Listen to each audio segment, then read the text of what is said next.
el comentario de texto que vamos a ir haciendo. Si ustedes tienen algo que agregar, por favor, solo. Yo aquí los tengo controlados, controlados pues en el sentido del chat, ¿verdad? Si levantan la mano, o si escriben algo también para poderlo generalizar y poderlo comentar. Entonces voy a pasar por compartir mi pantalla.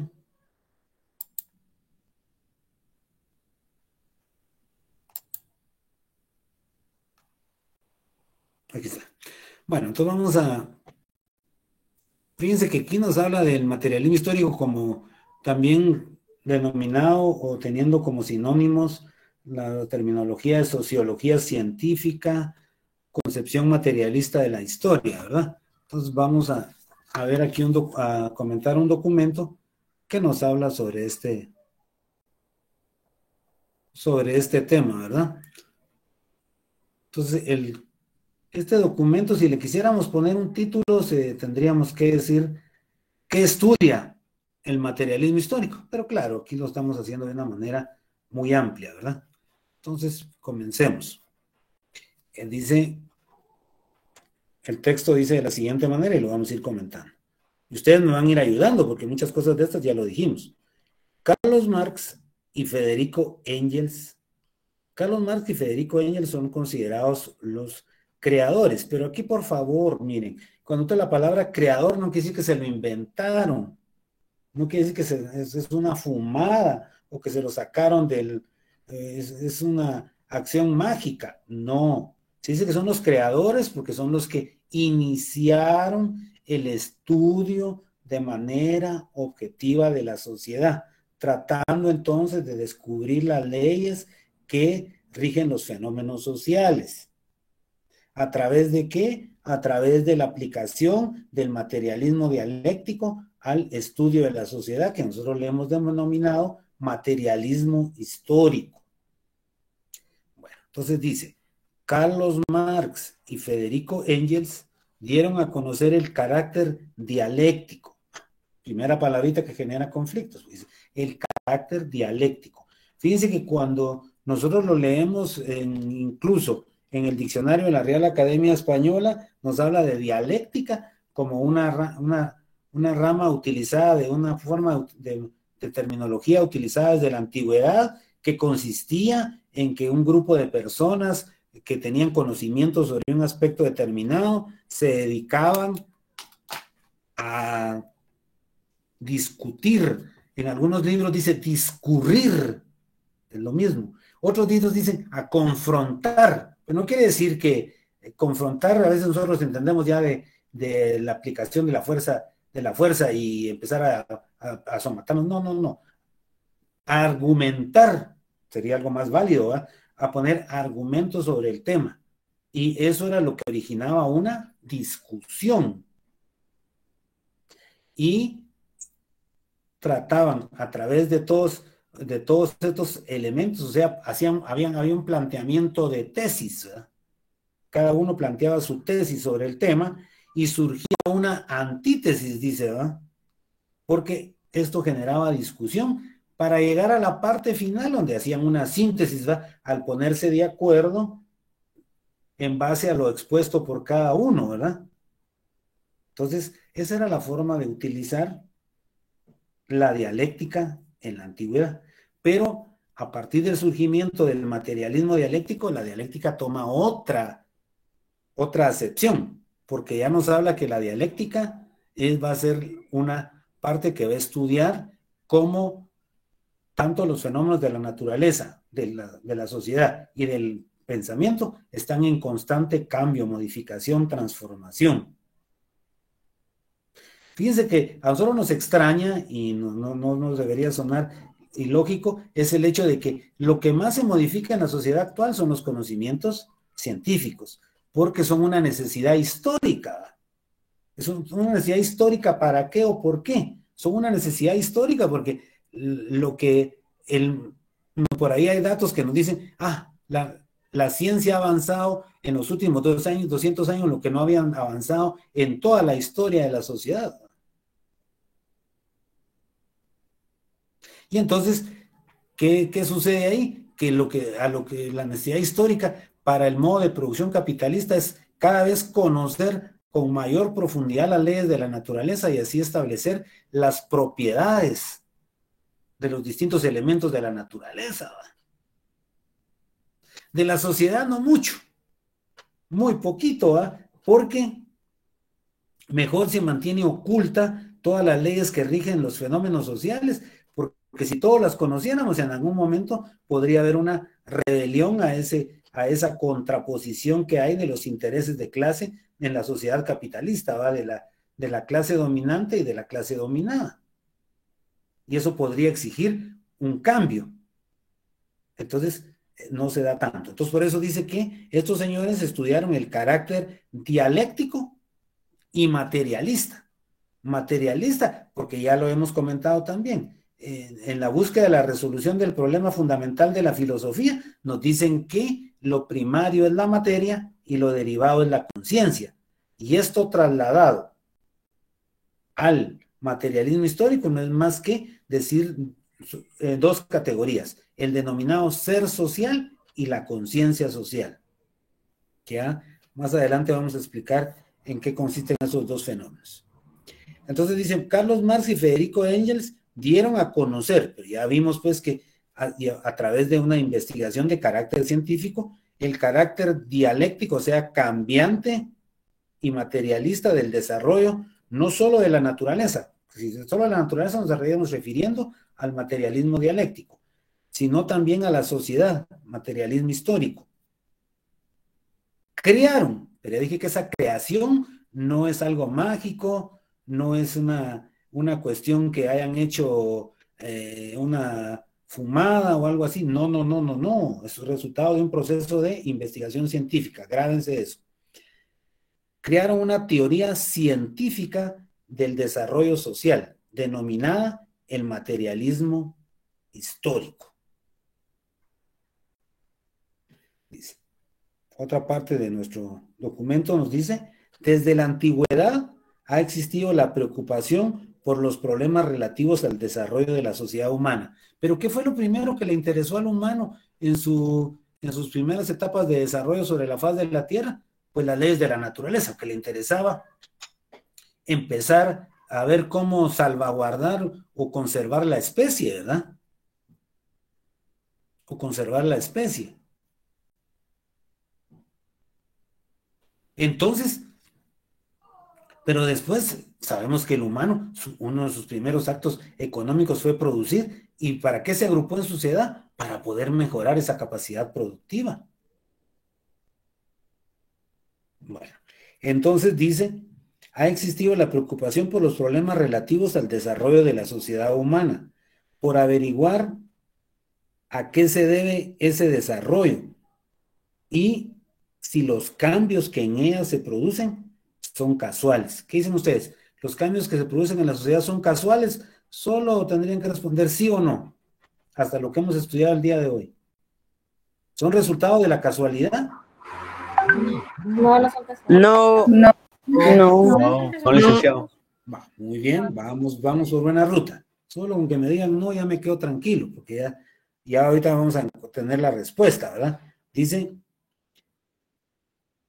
que se producen son casuales o están dictados por la acción de causas necesarias o leyes objetivas.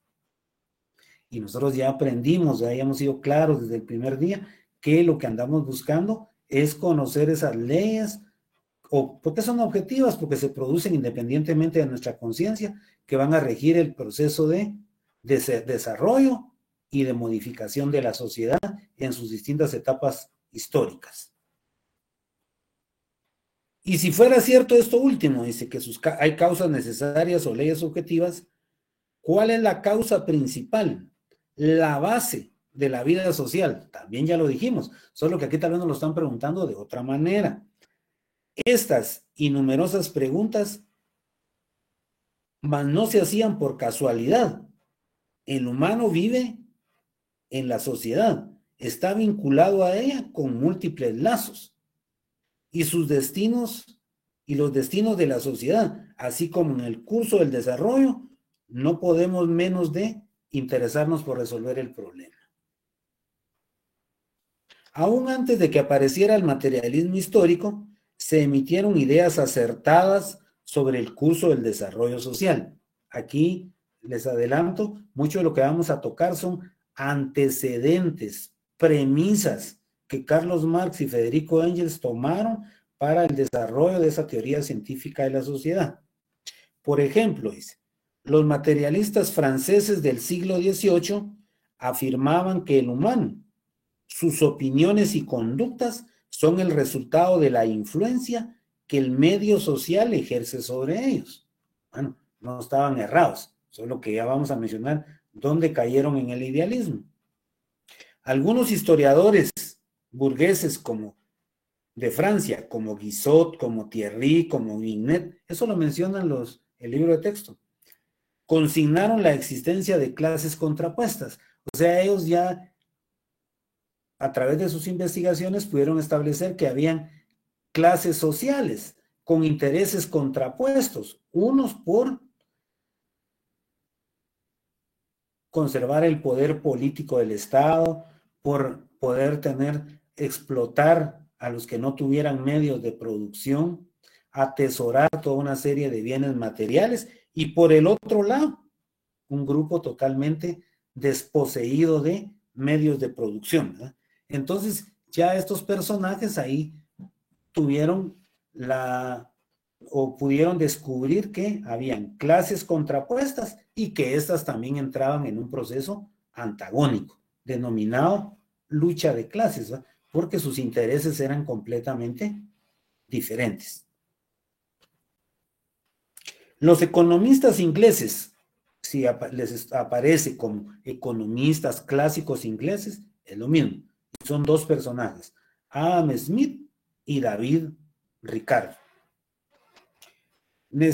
Intentaron hallar la base de la existencia de las clases en la economía, y en la economía a través de las formas de pago o de retribución a los usos de los distintos medios materiales para poder llevar a cabo la producción. Entonces, por ejemplo, a los terratenientes, como una clase social, decía que obtenían sus ingresos a través de la explotación de tener en propiedad los recursos naturales y que de eso obtenían una renta. Los capitalistas que tenían propiedad sobre medios de producción o habían atesorado medios de cambio, dinero, por ejemplo, y que con lo cual podían adquirir medios de producción e instrumentos de producción, lo que obtenían era una ganancia, una utilidad.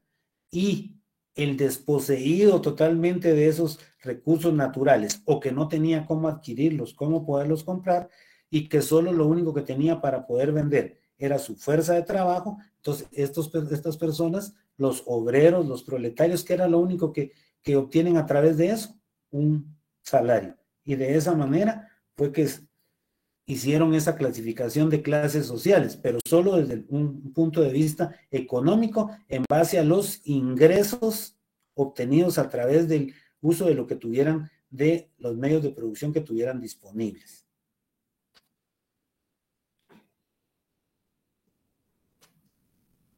Saint-Simon, Fourier, Owen, denominados socialistas utópicos. Estos personajes fueron muy especiales porque lo que hicieron fue plantear un tipo de socialismo, basado mucho de ellos en los principios de la Revolución Francesa, de igualdad, fraternidad, pensando en que esto era suficiente como para que muchos de los que tenían concentración de medios de producción o de medios de cambio iban a compartirlo con el resto de la sociedad, o se les llama socialistas utópicos, ¿verdad? Utópico es un lugar que no existe, porque su planteamiento puramente de teoría social exigía de los humanos tener que renunciar a un montón de, en este caso, de derechos que creyeron adquiridos, especialmente a través del uso de la fuerza, ¿verdad? Y que, recuérdense que la Revolución Francesa fue un proceso en el cual participaron tanto propietarios como no propietarios de medios de producción, ¿verdad? Obreros, pero al final los que asaltaron o tomaron el poder político fueron los dueños o los nacientes capitalistas, ¿verdad? Entonces, esto no funcionó, ¿verdad? Porque no iban a renunciar a todas esas ventajas o a su condición de clase social dominante para darla en beneficio de una clase social que estaba desposeída de estos bienes materiales. Bueno, entonces dice, a pesar de que la sociología premarxista, o sea, antes de Carlos Marx, no era científica, ¿en qué estriban sus defectos fundamentales? Aquí es donde vamos a estudiar eso. Ante todo, de que antes de Carlos Marx, en la sociología dominaba por completo el idealismo. Entonces, bien, ustedes si se colocan en la corriente idealista, que la corriente idealista nos dice que lo primario es la conciencia y lo derivado es la materia. Los materialistas franceses que acabamos de mencionar, por ejemplo, al mostrar la influencia que el medio social ejercía en el humano, la concebían erróneamente como producto. Ahí viene el problema, la concebían erróneamente como producto de la razón humana. Cuando hablamos de la razón humana, estamos hablando de que la conciencia humana la que le da forma a la materia. Eso no es cierto. La materia sabemos que ha existido siempre, no fue creada por el humano, es infinita, solo se transforma y que la conciencia no es más que un producto del desarrollo de la materia. Su conclusión final acerca de la sociedad era: las ideas rigen al mundo, o sea, las diversas teorías, ideas que nosotros nos formamos en la actividad productiva de la sociedad era lo que iba a mandar el proceso de desarrollo. En ningún momento hablaron de leyes. Otros materialistas premarxistas también concebían la sociedad de manera idealista. En lo que a los idealistas se refiere, es aún más evidente el carácter anticientífico. Se dice anticientífico porque científico es el que respeta y dice que la sociedad está regida por leyes. De sus concepciones sobre el desarrollo social, en este caso concreto de Federico Hegel. Federico Hegel también hace importantes aportes filosóficos al desarrollo del materialismo dialéctico y aplicados al materialismo histórico, pero también es un pensador idealista por lo que vamos a ver. A pesar de que expresó valiosas ideas sobre la necesidad histórica y procuró examinar la historia de la humanidad desde el punto de vista dialéctico, o sea, desde el punto de vista del cambio, del desarrollo, de la modificación, llegó a la conclusión errónea de que la sociedad estaba regida por la voluntad divina. La voluntad divina, dice, gobierna al mundo, el contenido de su gobierno y la realización de sus planes es la historia universal. De la concepción idealista de la historia dimana, ese es el problema cuando leemos estos textos, porque, como les dije en su momento, fueron trasladados al español por miembros titulares de la Real Academia, entonces consideran como que nosotros ya no sabemos de lleno todo el idioma español, ¿verdad? Entonces, dimana quiere decir nace, fluye, sale.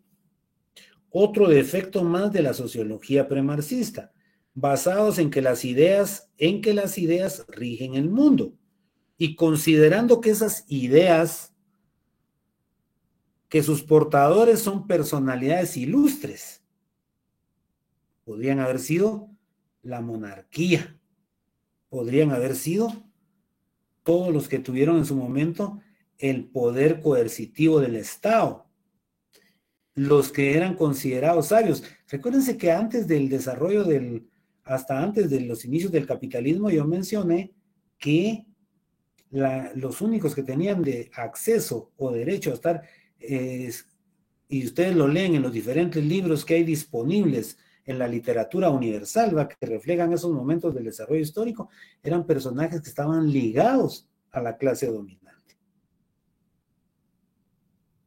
Los sociólogos anteriores a Marx llegaron a la errónea conclusión de que la historia la hacen solo estas personalidades, Y miren que Guatemala no es la excepción en lo que nosotros aprendemos de la historia. De ese periodo que lo he marcado tanto porque ustedes sí lo estudiaron, creo, con profundidad, nos habla de ¿quién conquistó Guatemala? Pedro de Alvarado. ¿Quién conquistó El Salvador? Pedro de Alvarado. ¿Quién conquistó México? Hernán Cortés. Como que eran los personajes privilegiados, ¿eh?, para llevar a cabo ese proceso. Y si nos vemos en la historia universal, aparece Alejandro Magno, aparece Napoleón Bonaparte, aparecen los Césares romanos, un montón de personajes de este tipo, ¿eh?, que son los que a los que se les dio o tuvieron el acceso, o tuvieron el designio, o de una voluntad divina para que ellos fueran los ilustres que llevaran a cabo este proceso. En la Revolución de 1871, o Reforma Liberal, el nombre que nos queda grabado y de hecho es el nombre de Justo Rufino Barrios, ¿verdad? El reformador.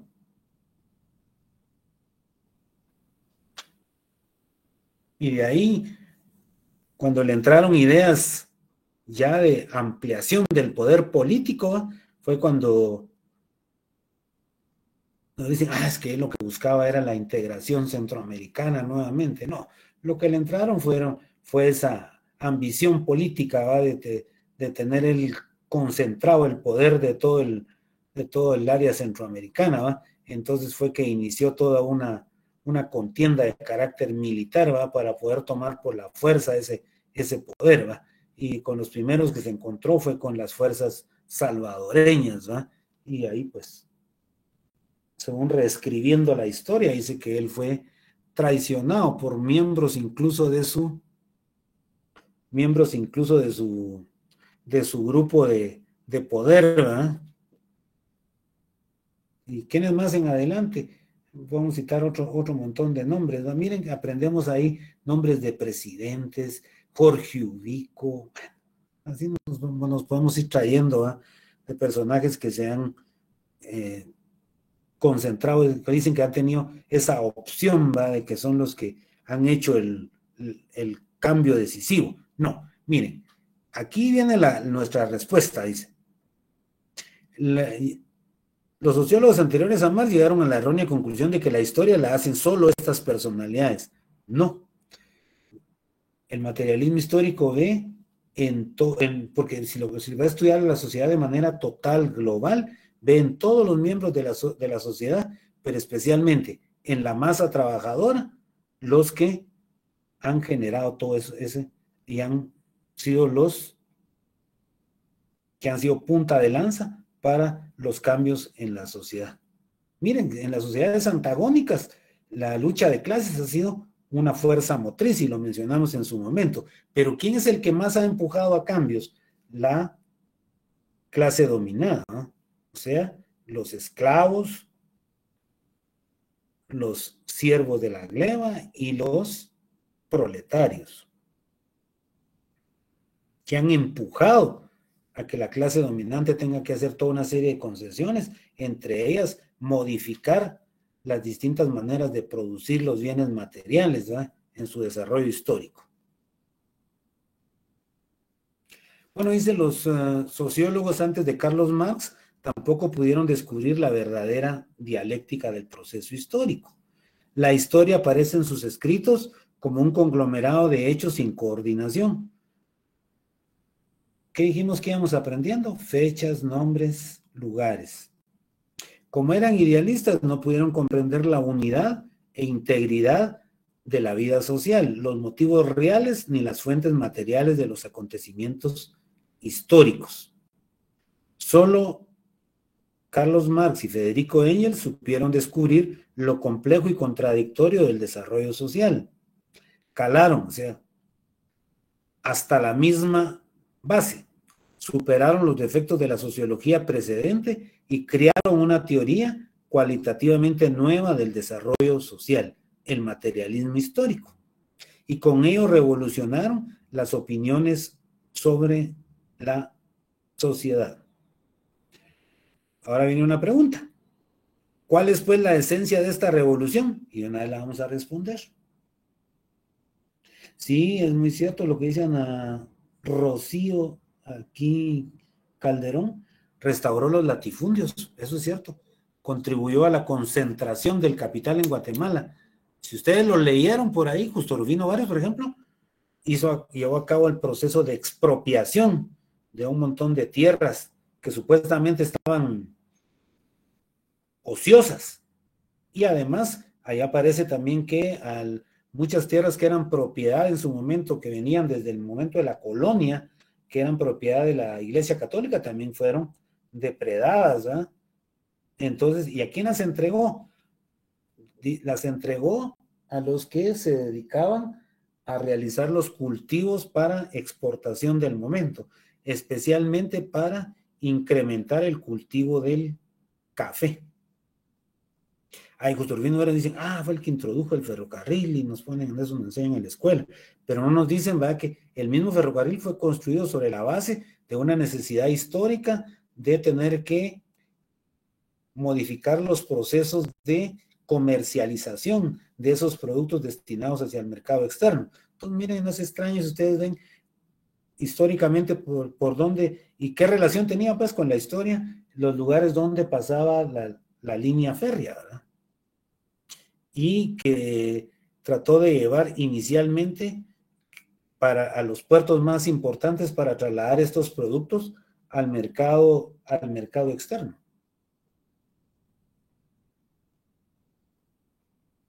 Entonces, sí tiene toda una explicación económico-social, toda una base eso, no solamente decir, introdujo el telégrafo, o sea, cuestiones de este tipo, pero solo lo aprendemos, como quien dice, lo superficial, no vemos las razones, las causas que llevaron a estos cambios, a estas modificaciones, ¿verdad?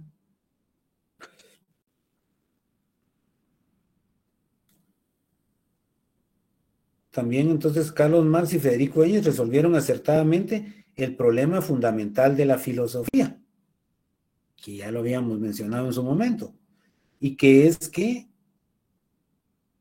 trasladarlo de materia y conciencia al materialismo histórico no es más que decir que el ser social determina la conciencia social. ¿Y qué va a ser el ser social? El ser social no va a ser más que la actividad productiva material que el humano hace. ¿Y qué es lo que produce? Los bienes materiales necesarios para poder satisfacer sus necesidades. Pero dentro de esa producción, el humano establece relaciones.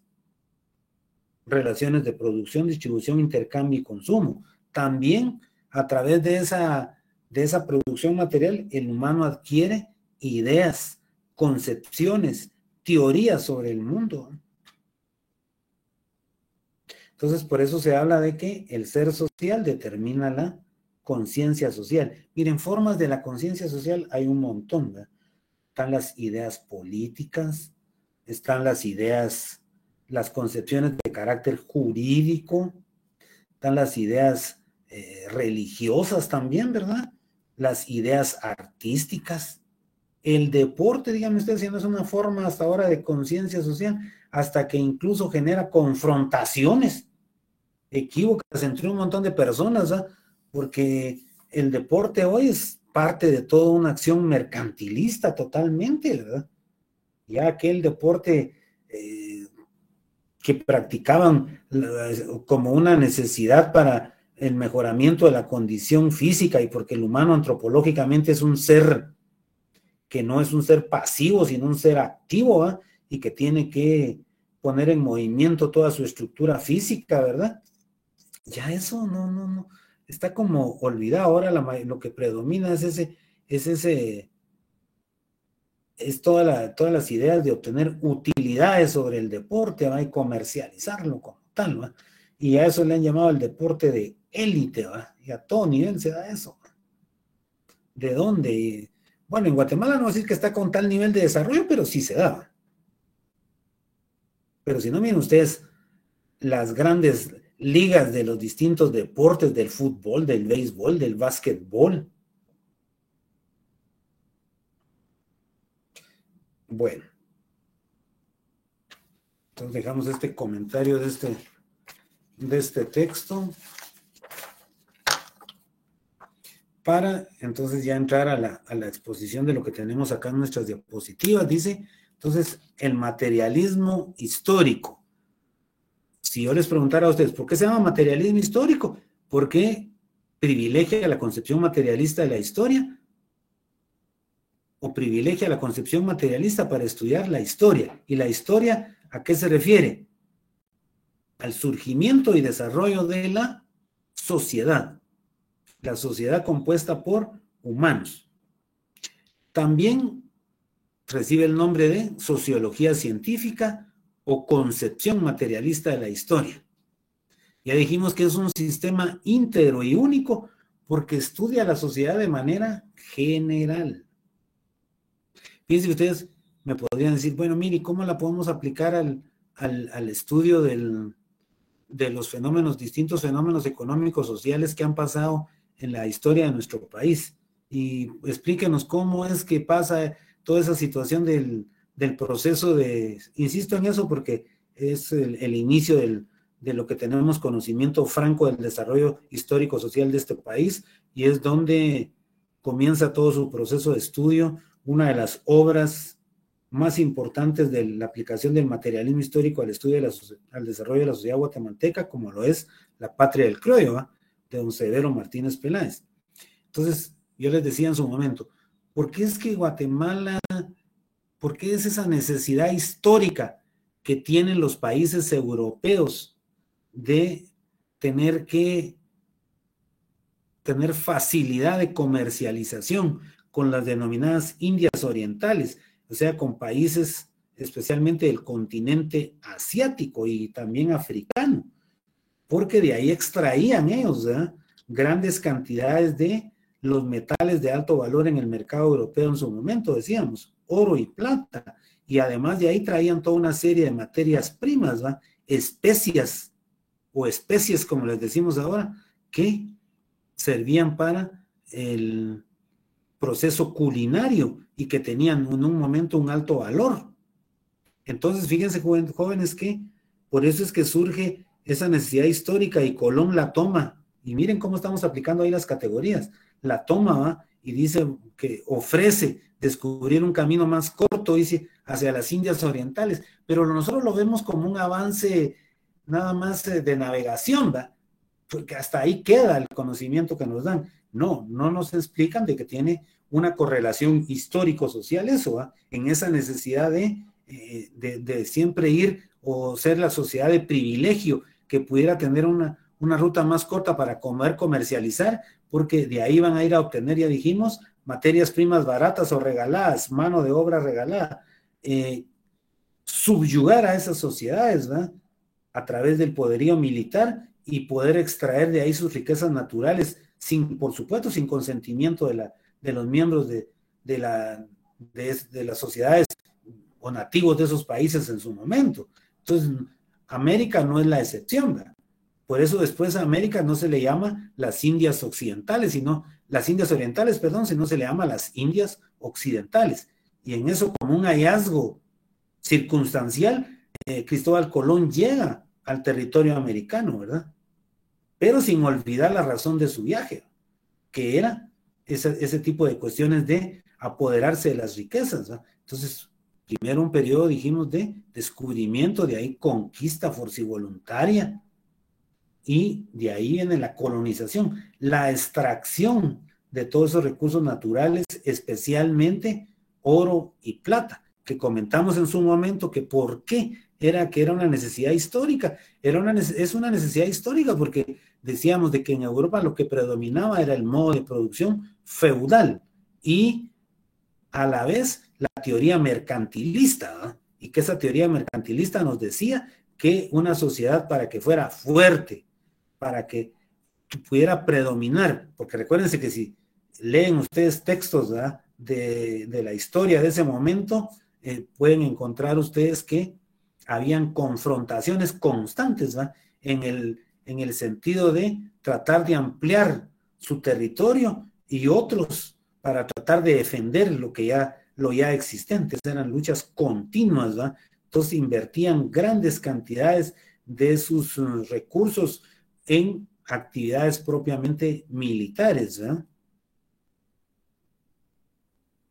Y hay varios libros ahí de la literatura universal que tocan esos aspectos, ¿verdad?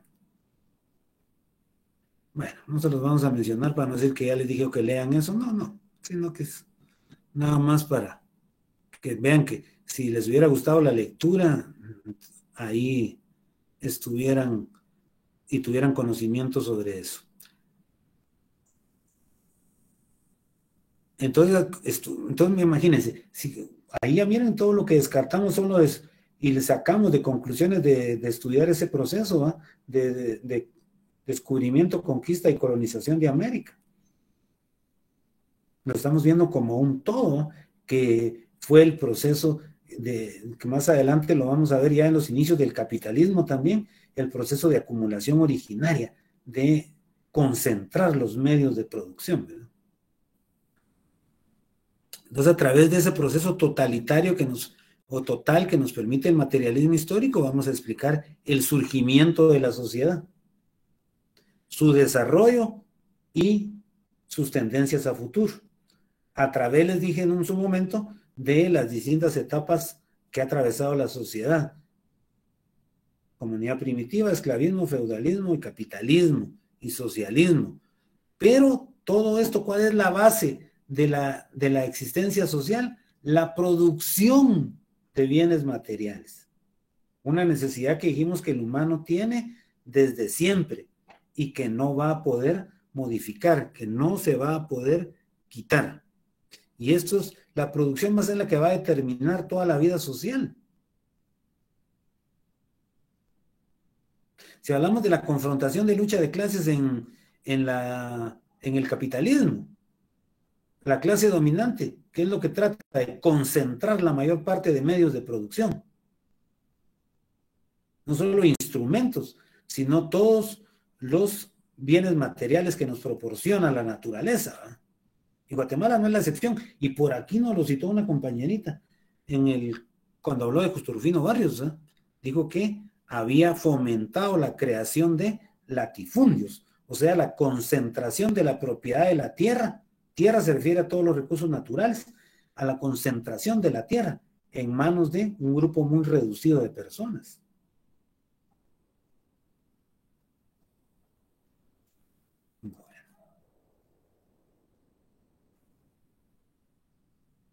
Bueno, ahora, como vamos muy despacio, no, yo espero que ni se preocupen ni se vayan a angustiar. Tiempo suficiente nos va a dar para cubrir todos los contenidos para el primer examen parcial. Entonces, cuando hablamos del materialismo histórico, nosotros aquí lo que vamos a hacer, miren, en la flechita ahí tenemos el desglose de palabras, de categorías que son claves para entender la definición de materialismo histórico. No nos vamos a ir así a lo rápido, solo que nosotros lo que queremos de ustedes es que aprendan, se memoricen, que reciten la definición. No, esperamos, dijimos, ¿se acuerdan que en el objetivo hablábamos de explicar?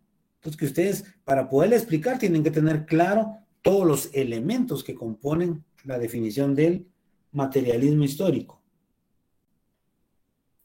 De las diapositivas, vuelvo a repetir, porque a veces se les olvida algunos, o algunos se están integrando recientemente a la clase.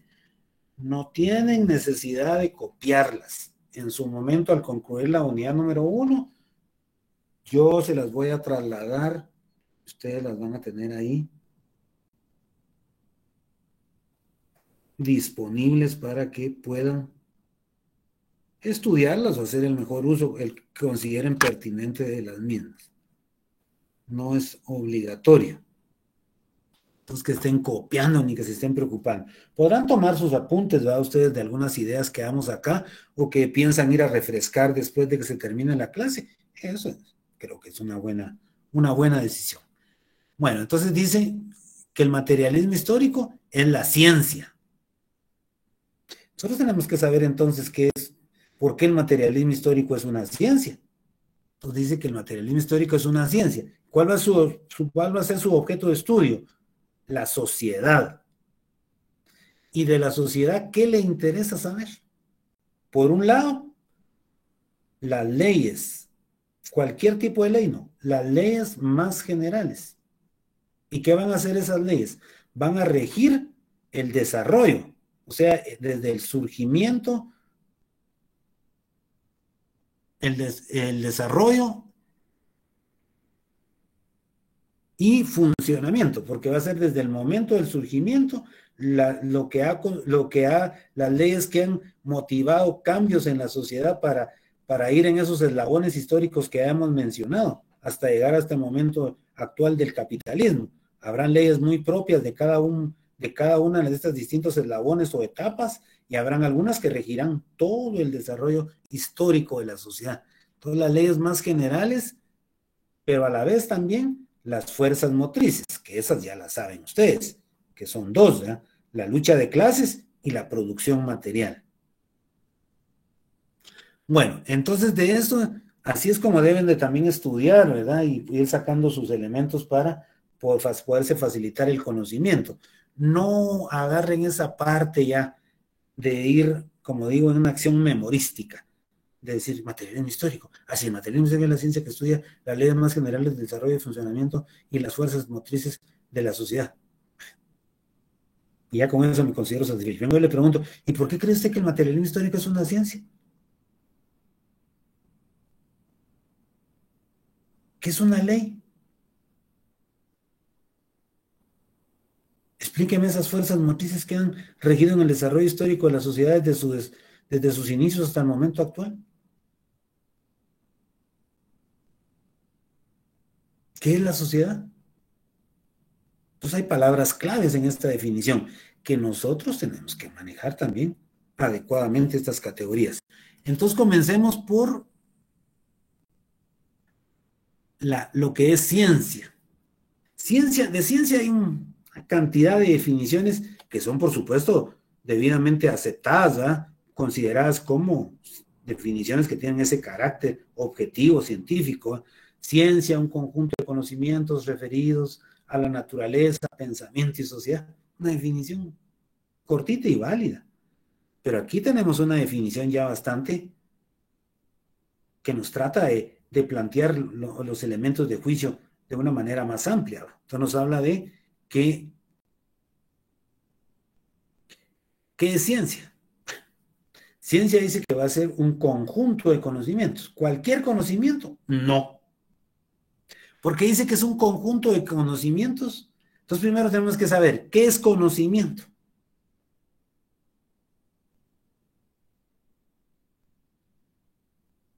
Aquí la licenciada Bulín nos acaba de colocar en el chat nuevamente toda la información, los enlaces para el Classroom, los enlaces para el WhatsApp, si tienen algún problema, dónde se pueden comunicar con ella, y el formulario de asistencia.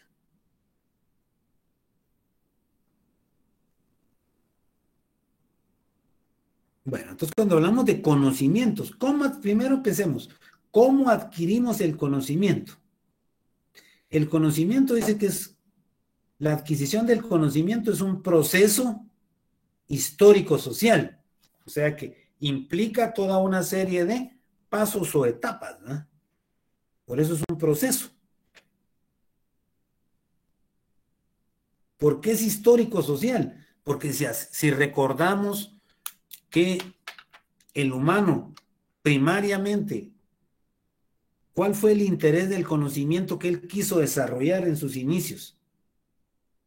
Fue el conocimiento, tratar de dominar la naturaleza. Y todavía hoy se sigue diciendo que el sueño del humano es dominar la naturaleza. Pero no un dominio equívoco como decir subyugarla, claro, pero lo que quiere es subordinarla a sus intereses, conocer sus propiedades, ¿verdad? Para poder producir los bienes materiales que necesita. Y que cada vez las necesidades materiales del humano son diferentes, más amplias, ¿verdad? Y eso solo lo va a lograr de poder ampliar la baraja, ¿va? De opciones para poder satisfacer las necesidades a través de conocer e investigar esas leyes que rigen los fenómenos de la naturaleza. Hoy nos hemos quedado nada más a esos bienes materiales que nos da la naturaleza, a los que están en el globo terráqueo. Pero miren, ya el interés incluso de traer bienes materiales hasta de otros planetas. O por ahí hay un individuo que ofrece la oportunidad de poder ir a colonizar otros planetas y que dice que el desarrollo de de su tecnología en cuanto para llevar a cabo viajes interplanetarios está de tal nivel de desarrollo y que hay gente hasta apuntada ahí que está dispuesta a ser los primeros que van a ir y que Marte va a ser el primer planeta al cual van a ir, ¿va? Ahorita se me escapa el nombre de este tipo, es un de Tesla, me acuerdo yo que es el propietario, pero por ahí, Elon Musk, pues. Entonces, en un momento determinado ya el humano ampliará esa gama de opciones, ¿eh? En el cual, porque ya tendrá los conocimientos, ¿eh? Entonces por eso decimos que es un proceso histórico social. Al inicio los conocimientos del humano eran elementales, pero ustedes han oído ahí otra frase que dice, en los últimos 200 años el conocimiento científico ha crecido como nunca en la historia de la humanidad. Es cierto, fomentado a través de una necesidad histórica del modo de producción capitalista de tener que desarrollar cada vez una mayor cantidad de bienes satisfactorios, ¿eh? Y especialmente ha ido orientado hacia el desarrollo tecnológico, dice.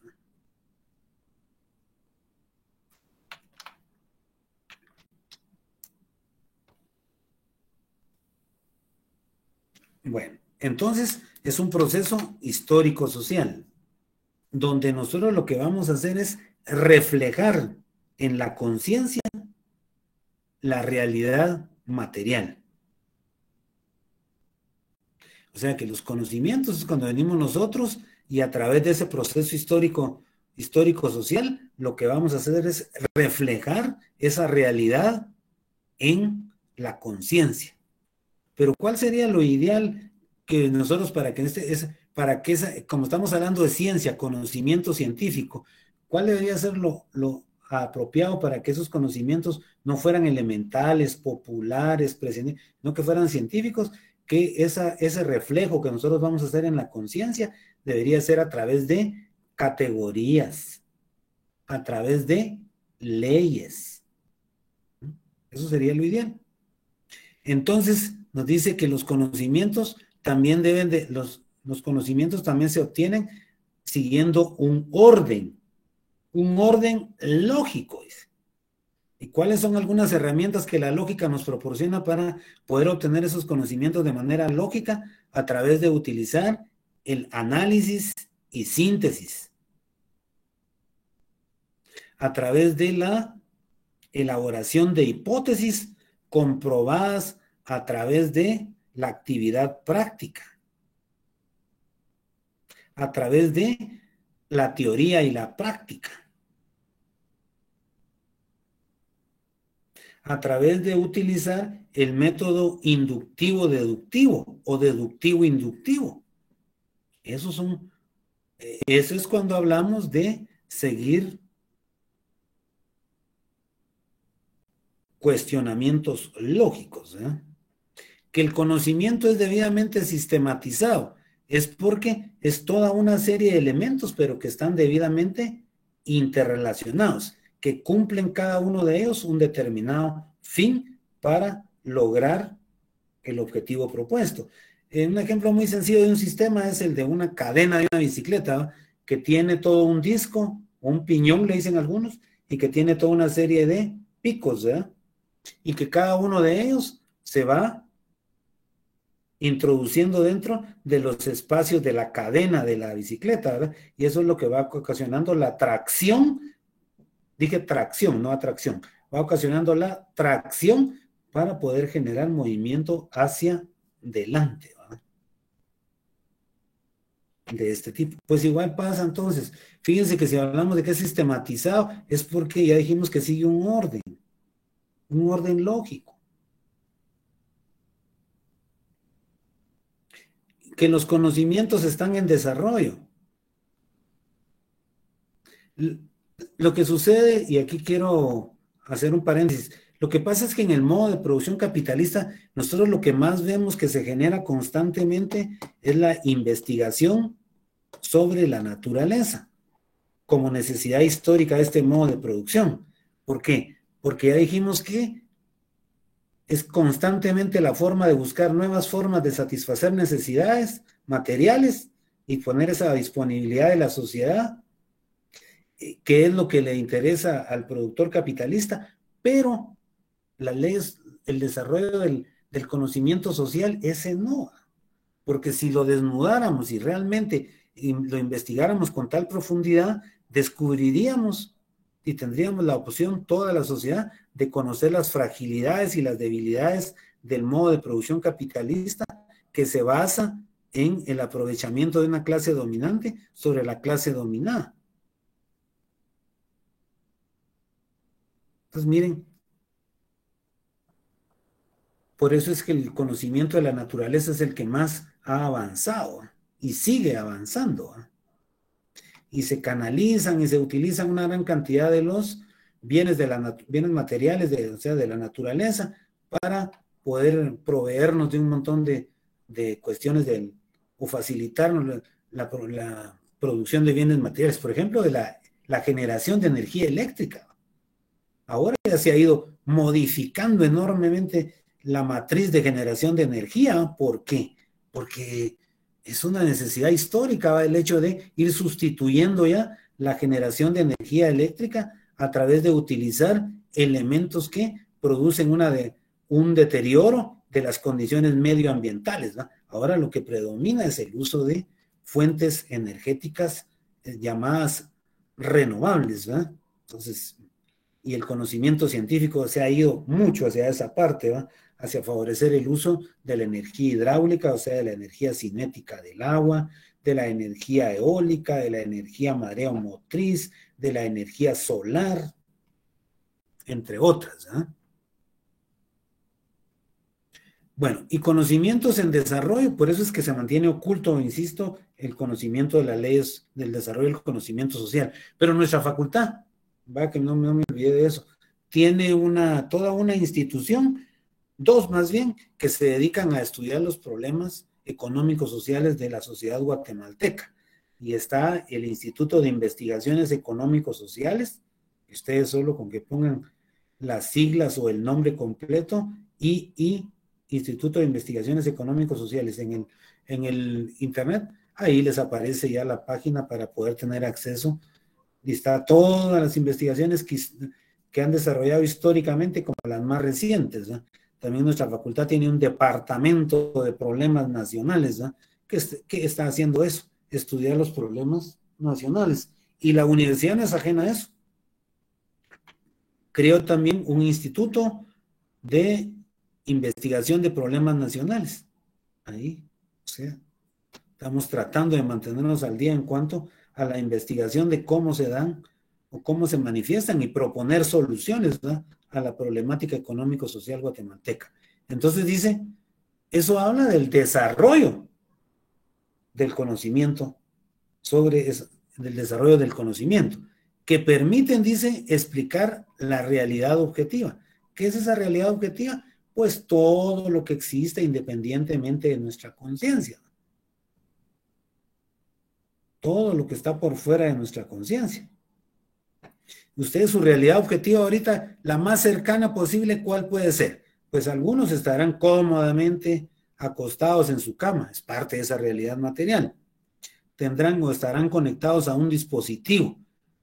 Algunos con buena voluntad estarán oyendo la clase, pero yo espero que la mayoría esté tomando con seriedad y en muchos casos designaron o tuvieron que modificar una parte de su vivienda para ahí poder llevar a cabo las sesiones virtuales de docencia, ¿verdad? Y están conectados con cualquier dispositivo electrónico. Ese dispositivo electrónico es parte de esa realidad objetiva. Tienen todo un montón de elementos materiales de la construcción de la cual está hecha la vivienda o el lugar donde se encuentren, uso de toda una serie de bienes de la naturaleza como la madera, ¿eh?, para generar toda una serie de muebles, ¿eh?, que utilizan ustedes para bienes muebles, ¿eh?, para poder estar pues con algún grado de comodidad para desarrollar la docencia. Pero si ya fuéramos más allá, probablemente ni ustedes están involucrados y en este momento están desarrollando investigaciones muy profundas, ¿no?, sobre cuestiones que rigen el proceso de la naturaleza, ¿no?, para mejorarnos esa condición o calidad de vida, ¿no?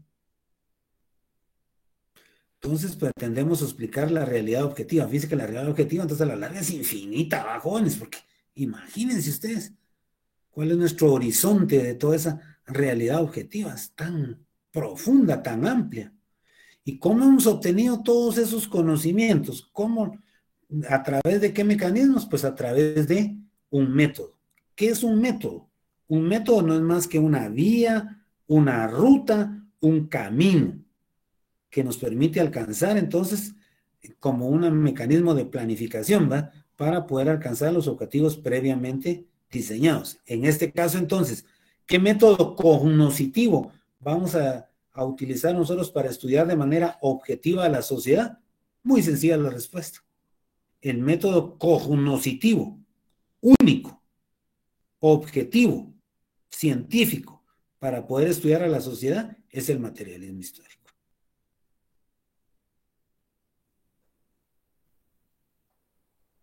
Y por lógica nosotros tenemos, porque la lógica, o sea, el razonamiento lógico nos lleva a eso, a que nosotros debemos de probar si los conocimientos que hemos generado son falsos o son verdaderos.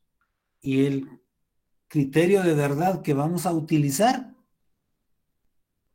es la práctica social.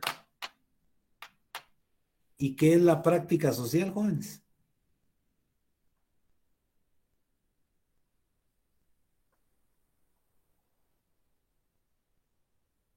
Es como ponerlo en práctica en la sociedad. ¿Y cuál es la actividad en práctica que el máquina tiene que realizar si que no se puede quitar? La producción de bienes materiales, ¿verdad? Entonces, en esa actividad productiva material, eso nosotros vamos a ir a probar esos conocimientos, si son falsos o son verdaderos. Nosotros vamos a tener esa opción, ¿verdad?, de ir a probar esos conocimientos. Digamos, en el caso de ustedes que han recibido toda una serie de conocimientos, bueno, dicen, ustedes podrían decir, qué limitado fue lo que me enseñaron en la clase a nivel medio, ¿va?, sobre algunas cuestiones. Por ejemplo, aquí que cuando hablamos de realidad objetiva estamos hablando de ese mundo material, de la materia. Entonces aquí comentando un texto nos dice, todo lo que tiene existencia objetiva es materia. O sea que si es objetivo existe independientemente de nuestra voluntad, deseos, caprichos. Es decir, lo que es independiente de la conciencia. Y la materia es toda realidad objetiva que nos viene dada en las sensaciones. Las sensaciones, pues, es el uso de los órganos, de los sentidos, ¿va?, a través de la vista, del olfato, del gusto, del tacto, del oído.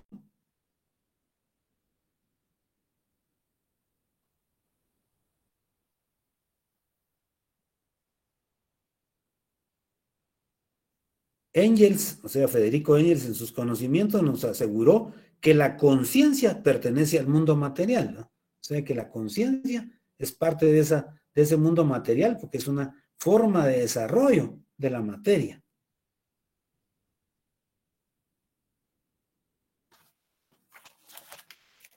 Bueno,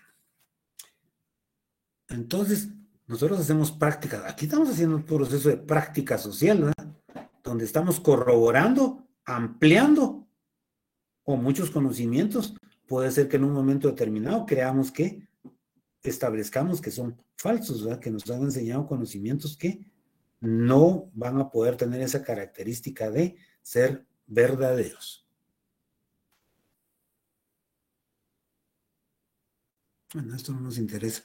Entonces, ¿qué es la realidad objetiva? Ya lo dijimos, ¿verdad? es todo aquello que existe independientemente de nuestra voluntad y de nuestra conciencia. Ese mundo material, ¿va? Que existe ajeno. Miren que algunos hablan, fíjense que aquí por favor jóvenes, cuando hablamos de esa realidad objetiva, podemos hablar de un macrocosmos y un microcosmos, ¿va? Miren, macrocosmos, ¿va? Nosotros podemos hablar de los distintos planetas, ¿va? Del sistema solar como centro, ¿va? De esta parte del mundo material, ¿va? Y que la Tierra tiene un movimiento aproximadamente cada 24 horas sobre su propio eje y otro que dura porque es en promedio 365 días alrededor del Sol. Del macrocosmos, ¿va? Podemos hablar de la Tierra, todos esos componentes, ¿va? Lo que es todo lo que sean elevaciones de la superficie de la Tierra, ¿va? Montañas, volcanes, sistemas orográficos, ríos, lagos, océanos, pero ya cuando el mismo humano, pero ya cuando hablamos del microcosmos, ¿va? Imagínense ustedes del microcosmos, ¿va? Todo ese componente, todos esos componentes celulares, todos esos componentes microscópicos, todos son parte de esa realidad material y que tienen una influencia sobre la sociedad. Si no, miren la crisis sanitaria que estamos viviendo.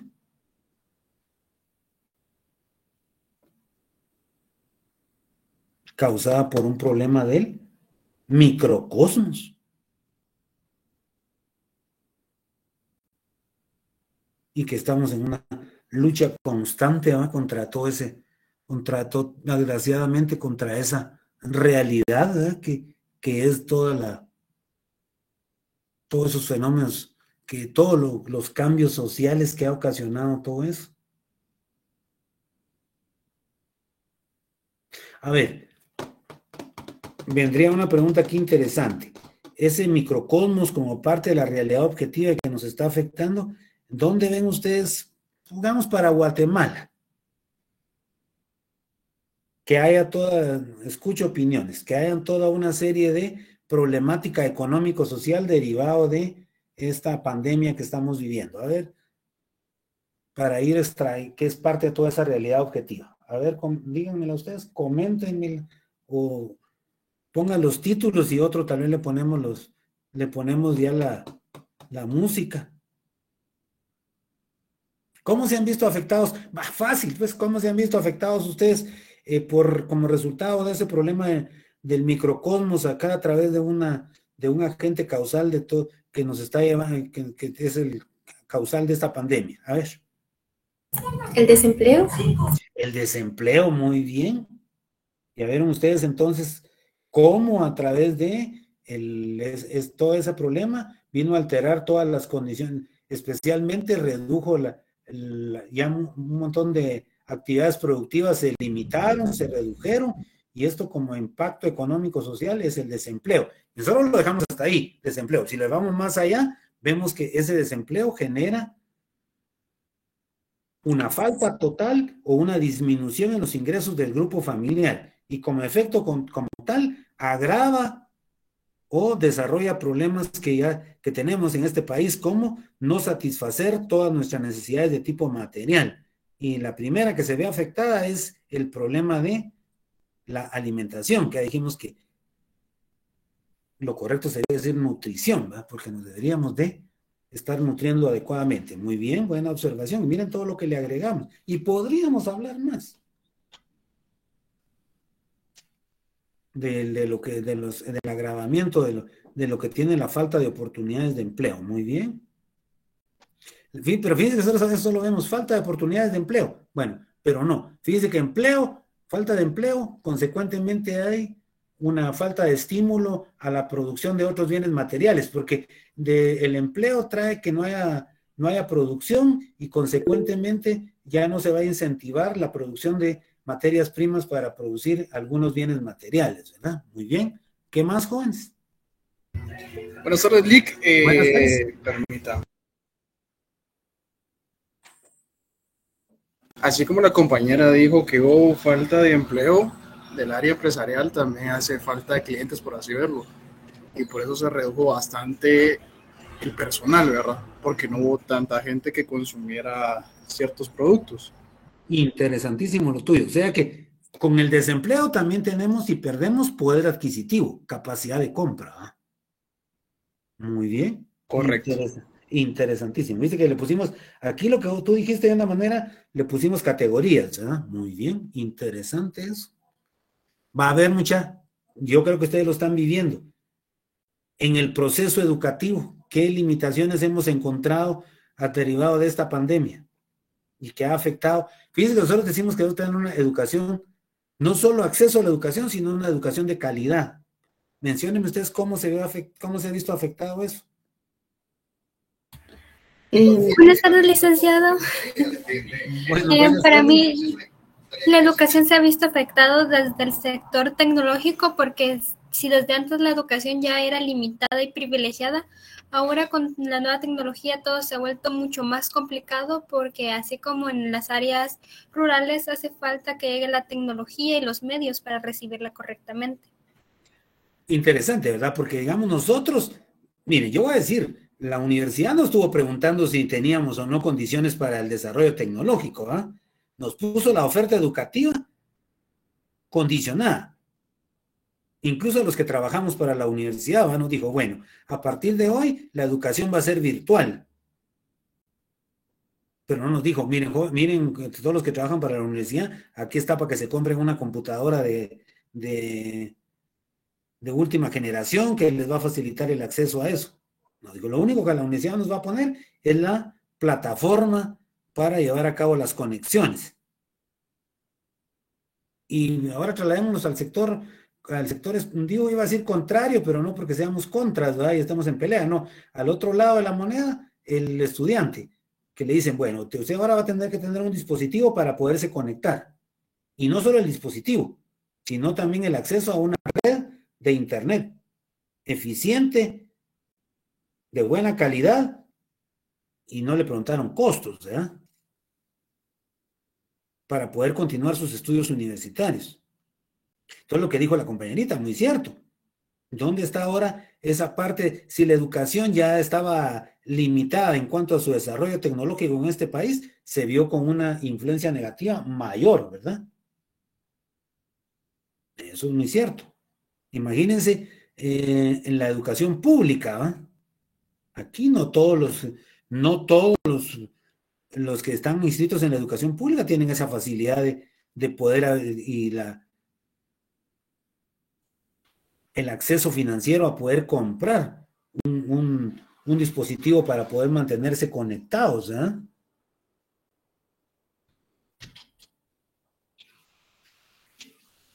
Entonces, ¿en qué ha tenido otra influencia esto? En la calidad de la educación, ¿sí? En la calidad. Porque en muchas áreas rurales o incluso urbanas, la educación ha sido a través de dejar tareas, ¿verdad? Que no tienen todo, donde los papás de los alumnos se han convertido en sus maestros.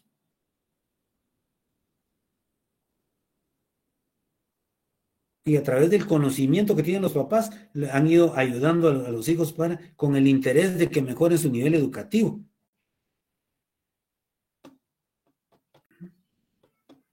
Entonces, miren cómo es esa parte de esa realidad objetiva, y todo salió por hablar de que hay macro y microcosmos.